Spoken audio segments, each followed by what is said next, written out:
Now let us see the lesson in detail. The title of the lesson is The Fun They Had.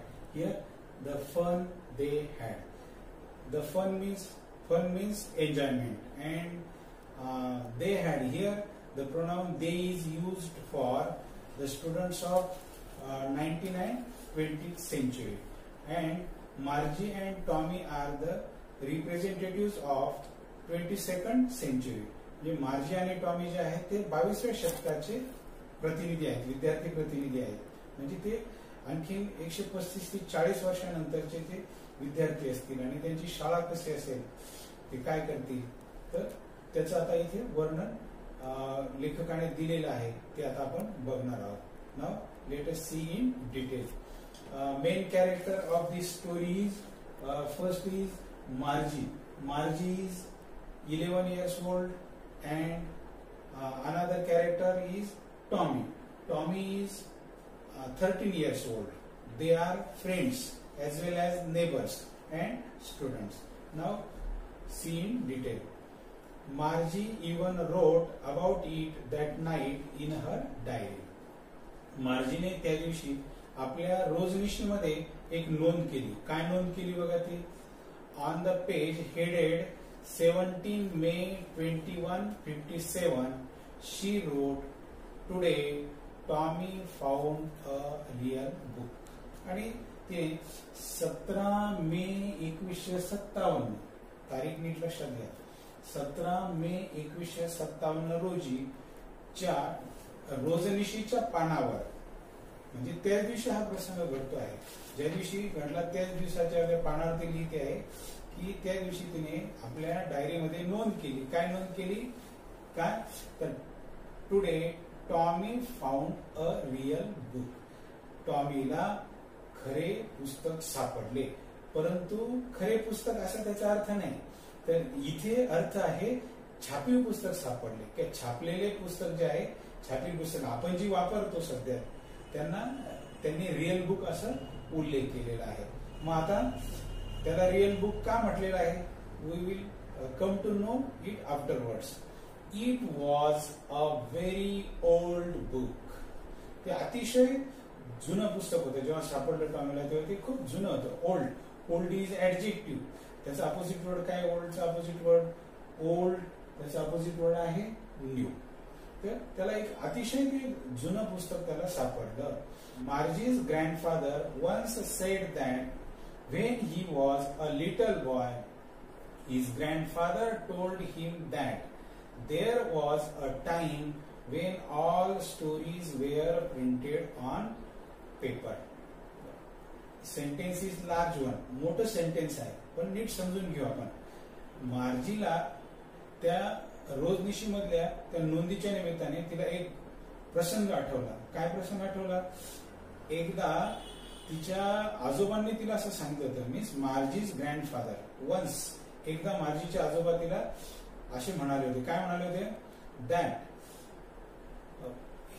His ग्रँडफादर्स grandfather, म्हणजे आजोबांचे आजोबा, म्हणजे 5 पिढ्या मागे जायचं. मग मार्जीज ग्रँडफादर, मार्जीज ग्रँडफादर्स ग्रँडफादर, आणि म्हणून आपल्याला 5 पिढ्या मागे जावं लागेल. मग त्या आपण त्यांना मार्जीच्या आजोबांचे आजोबा आहेत, त्यांना आपण खापर पंजोबा म्हणूया.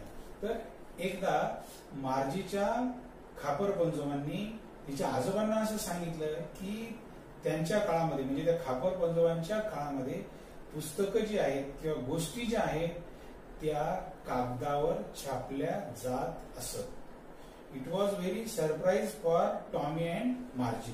हे त्यांच्या दृष्टीने एक आश्चर्यजनक होतं, आणि म्हणून तिने त्या दिवशी नोंद केली आपल्या डायरीमध्ये. काय की today Tommy found a real book, असं त्या वाक्याला तिथे मोठा एक संदर्भ आहे. And exclamation mark is given at the end of that sentence. Tommy found a real book, म्हणजे ते तिला आश्चर्य वाटलं म्हणून तिने ते आश्चर्यजनक असं लिहिलेलं आहे.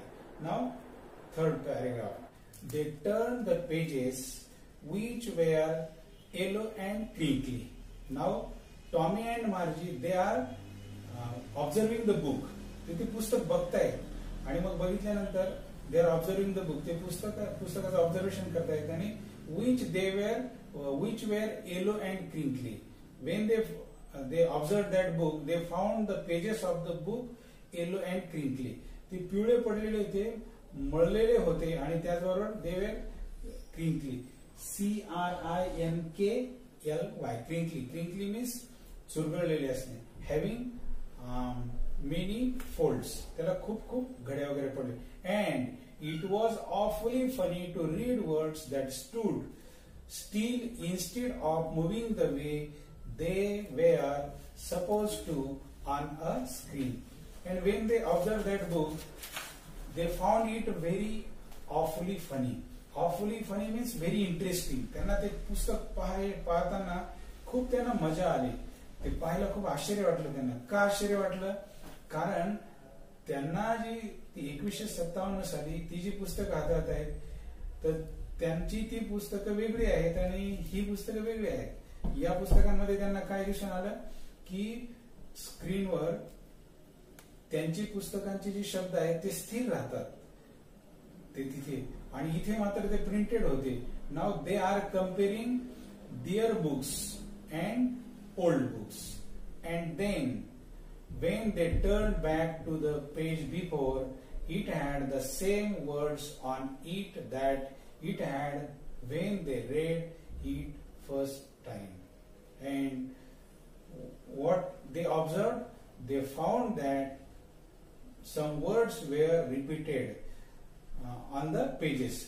मग त्यांच्या असं लक्षात आलं की आधीच्या पानांवर जे शब्द छापलेले होते तेच शब्द पुढच्याही पानांवर त्यांना छापलेले दिसले. त्यांना फार आश्चर्य वाटलं की आधीच्या पानावरचे शब्द पुढे पुन्हा छापलेले, the words were repeated. Now next paragraph. Gee said Tommy. मग टॉमीला ते गी इज अमेरिकन इंग्लिश वर्ड. तो एक अमेरिकन इंग्लिश वर्ड आहे. आपण जसं म्हणतो की अरे, त्या पद्धतीने तो शब्द दिलेला आहे. Gee said Tommy, what a waste. WASTE, waste. Waste means नुकसान किंवा अपव्यय किंवा when you are through with the book. आपण हे पुस्तक जेव्हा हाताळलं जात असेल तेव्हा किती नुकसान होत असेल बरं. कसं नुकसान होत असेल. You just throw it away I guess. आणि मग जेव्हा हे पुस्तक वाचून होत असेल तेव्हा हे काय करत असणार. To throw away. To throw away is a phrase. एक फ्रेज आहे, शब्द समूह आहे. थ्रो अवे म्हणजे काय करणे, तर फेकून देणे. आणि मग त्यांचं जेव्हा ते पुस्तक वाचून होत असेल ते काय करत असणार, हे पुस्तक फेकून देत असणार. Our television screen must have had a million books on it and it's good for plenty more. आपल्या टेलिव्हिजन स्क्रीनवर, आता टेलिव्हिजन स्क्रीनवरची जी पुस्तकं आहेत they are called as telebooks. त्यांना काय म्हटलं जातं, टेलिबुक्स म्हटलं जातं. तर आपली जे टेलिबुक्स आहेत ते अनेकांना वारंवार वापरता येतात. आणि यांचं मात्र म्हणजे ही जी ओल्ड बुक्स आहेत हे काय करत असणार, ते वापरून घेत असणार आणि हे थ्रो अवे करत असणार, फेकून देत असणार. I wouldn't throw it away. मी तर टेलिबुक्स मात्र जे आहेत आपल्या स्क्रीनवरचे जे पुस्तक आहेत ते मात्र मी कधी डिलीट करत नाही. इथे त्यांचा थ्रो अवे म्हणजे काय, टू डिलीट, ते फेकून देणे.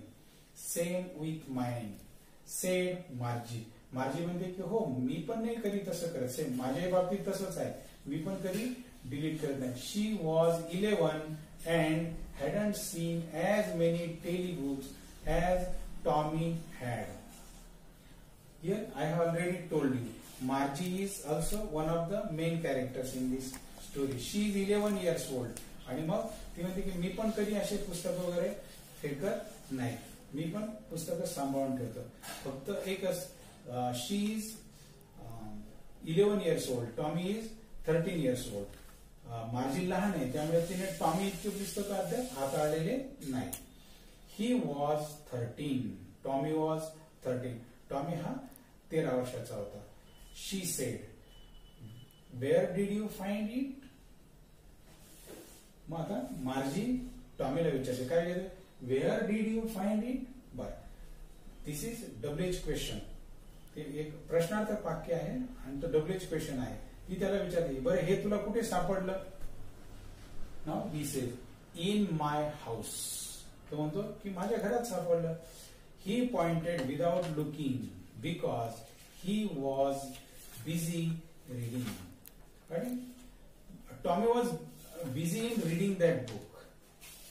तो तिचे ते पुस्तक पाहण्यामध्ये he was more attracted towards the book than Margie. मार्जीपेक्षा त्याला त्याचं जास्त आकर्षण वाटलं होतं आणि म्हणून तो काय करत होता, ते पुस्तक हाताळत होता. आणि मग तो काय म्हणतो की म्हणजे मार्जीकडे न पाहता तो फक्त किंवा कुठे न पाहता खाली पुस्तकाचं ऑब्झर्वेशन करतो आणि फक्त बोट टू पॉइंट म्हणजे काय, निर्देश करणे, बोट दाखवणे. आणि बोट दाखवतो तो म्हणतो in the attic. ATTIC attic. Attic म्हणजे काय तर a room just below the roof of a house. आपलं जे छत असतं छताखाली तो छोटासा कप्पा काढलेला असतो त्याला आपण काय म्हणतो ॲटिक. इन मराठी आपण त्याला माळा असं म्हणतो. आमच्या माळ्यावर सापडलं. म्हणजे माळ्यावर आपण कोणत्या वस्तू ठेवतो, विच आर नॉट युजफुल, ज्या फारशा उपयोगी नसतात अशा वस्तू काय करतो आपण माळ्यावर ठेवून देतो. म्हणजे ते पुस्तक सुद्धा त्यांच्या टॉमीच्या घरामध्ये ते उपयोगी नाही असं म्हणून ते ठेवून दिलेलं होतं. व्हॉट्स इट अबाउट, डब्ल्यूच क्वेश्चन आहे. व्हॉट्स कॉन्ट्रॅक्टेड फॉर्म वापरलेले व्हॉट आणि व्हॉट्स, त्याचा फुल फॉर्म आहे व्हॉट आणि इज. तर व्हॉट इज इट अबाउट असं म्हणा किंवा व्हॉट्स इट अबाउट. बर, त्या पुस्तकात काय लिहिलेले, कुठल्या विषयावर आहे ते. टॉमी सेज स्कूल, शाळेबद्दल लिहिलेलं आहे.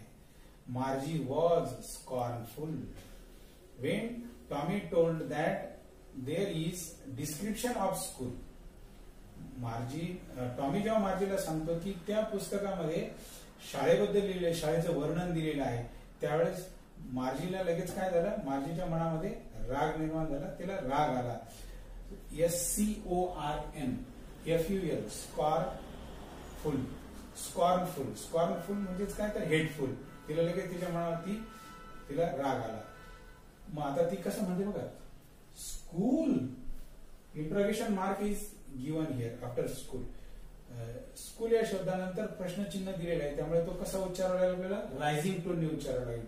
School, what's there to write about school, I hate school. शाळेबद्दल काय लिहिलं असेल बरं त्यांनी, जे तिला तिच्या मनात प्रश्न निर्माण होतो की शाळेबद्दल काय लिहिलं असेल. आता शाळा म्हणजे काय त्यांना फारसं म्हणजे माहिती, त्यांची शाळा वेगळ्या प्रकारची आहे, त्यामुळे तिला असं वाटतं, ते आपल्याला पुढे कळेल. आय हेट स्कूल, ती म्हणते की मला तर शाळा आवडत नाही.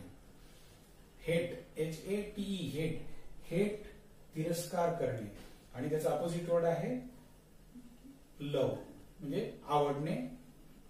मार्जी ऑलवेज हेटेड स्कूल, मार्जीला नेहमीच शाळेचा कंटाळा येत असे, तिला आवडत नसेल. बट नाव शी हेटेड इट मोर दॅन एव्हर. पण आता तर तिला अधिकच कंटाळा आलेला होता शाळेबद्दल, तिच्या मनामध्ये आता अधिकच नाराजी होती.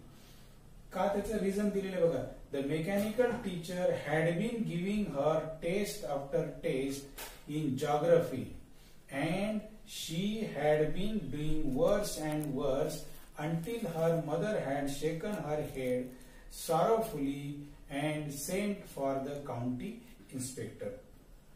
आणि त्याचं रिझन दिलेलं आहे की का तिला त्याच्याबद्दल आता तिच्या मनामध्ये हेट का निर्माण झालेला होता, तर त्याचं कारण असं तिची जॉग्रफी मधली जी प्रगती आहे ती सध्या समाधानकारक नव्हती. आणि का समाधानकारक नव्हती त्याचं कारण आपल्याला पुढे कळेल. आणि मग तिचे जे मेकॅनिकल टीचर आहे बघा, तिथे एक नवीन संकल्पना आपल्याला शिकायला मिळते की Margie had no human teacher, she had a mechanical teacher to teach. तिचे जे शिक्षक आहेत ते मेकॅनिकल टीचर आहेत. मेकॅनिकल टीचर म्हणजे थोडक्यात रोबोट आहे तिला शिकवायला.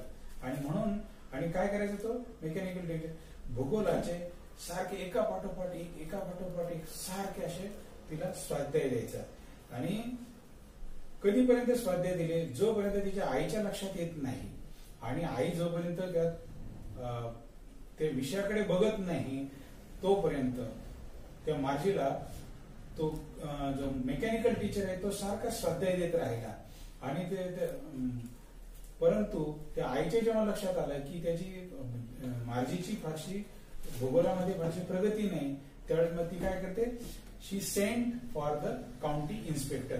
आता नेक्स्ट कन्सेप्ट आहे आपली, पहिली कन्सेप्ट झाली mechanical teacher. Mechanical teacher means robot. And now next concept is county inspector. County inspector म्हणजेच कोण, तर थोडक्यात मेकॅनिकल टीचरचा मेंटेन करणारा किंवा त्याला रिपेअर करणारा. तर परंतु तो कसा आहे, म्हणजे इथे असं गृहीत धरले मेकॅनिकल टीचरचा अधिकारी कोण, तर county inspector. Now in next paragraph the description of or information about the county inspector is given. He was a round little man with red face and a whole box of tools with dials and wires. Here he was means county inspector was. लक्षात ठेवा, म्हणजे हे जे वर्णन आहे ते county इन्स्पेक्टरचं आहे. County inspector was A round little man. तो गोल बटबटीत होता. त्याचबरोबर अ रेड फेस, त्याचा जो फेस मीन्स चेहरा, त्याचा फेस कसा होता, red face. Face is noun and red is adjective. त्याचा चेहरा लाल बटबटीत होता. आणि त्याचबरोबर तो होल बॉक्स ऑफ टूल्स, आणि तो काउंटी इन्स्पेक्टर म्हणजेच काय, तर संपूर्ण एक हत्यारांचं अवजारांचं तो एक मोठा असा बॉक्स होता. विथ डायल्स अँड वायर्स, आणि त्याच्यामध्ये खूप खूप तबकड्या होत्या. DIAL, डायल म्हणजे काय, तर तबकडी. Wire, you are all already familiar with the word wires. He smiled at Margie. When Margie and Margie's mother visited county inspector, county inspector welcomed Margie with a smiling.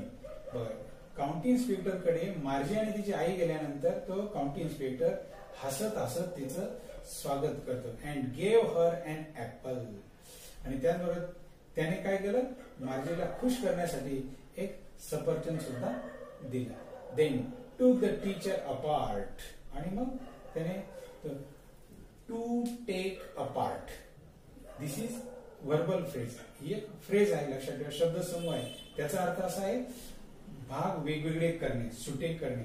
आपल्या भाषेत आपण खोलणे आणि त्याचे सुटे पार्ट करणे. Margie had then took the teacher apart. Margie had hoped he wouldn't know how to put it together again. And when the county inspector took the teacher apart, त्याचे जेव्हा वेगवेगळे भाग केले तेव्हा मार्जीला असं वाटलं होतं की काय आता काय होईल, की कदाचित टू पुट टुगेदर, सर्व एकत्र करणे, जुळवणे. कदाचित आता काउंटी इन्स्पेक्टरला हे एवढे जे सर्व पार्ट आहेत हे पार्ट काय करता येणार नाही, कदाचित तिला जोडता येणार नाही, म्हणजे पुट टुगेदर करता येणार नाही. But he knew how all right. पण county inspector was very clever. त्याने मात्र ते सर्व पार्ट बरोबर जोडले. And after an hour or so, आणि जवळपास 1 तासाच्या आतच त्याने काय केलं, There it was again, large and black and ugly, with a big screen on which all the lessons were shown and the questions were asked. आणि 1 तासाच्या जवळपास लगेच तो मेकॅनिकल टीचर जो आहे तो तयार झाला आणि त्याचा लार्ज स्क्रीन जो आहे, दॅट स्क्रीन वॉज डिस्प्लेड म्हणजे त्याच्यावर माहिती वगैरे लगेच आली. म्हणजे mechanical teacher was repaired by county inspector within an hour. जवळपास 1 तासाच्या त्या काउंटी इन्स्पेक्टरने त्याला रिपेअर केलं आणि तो चालू झाला आणि सर्व इन्फॉर्मेशन जी आहे ती स्क्रीनवर आता दिसायला सुरुवात झाली. That wasn't so bad. पाहिलं तर एकदम ती छान माहिती आली होती. म्हणजे ती आता फारशी खराब, ती स्क्रीन जी आहे ती खराब राहिली नव्हती. BAD, बॅड म्हणजे काय, वाईट किंवा असमाधानकारक, आणि त्याचा अपोजिट वर्ड आहे गुड.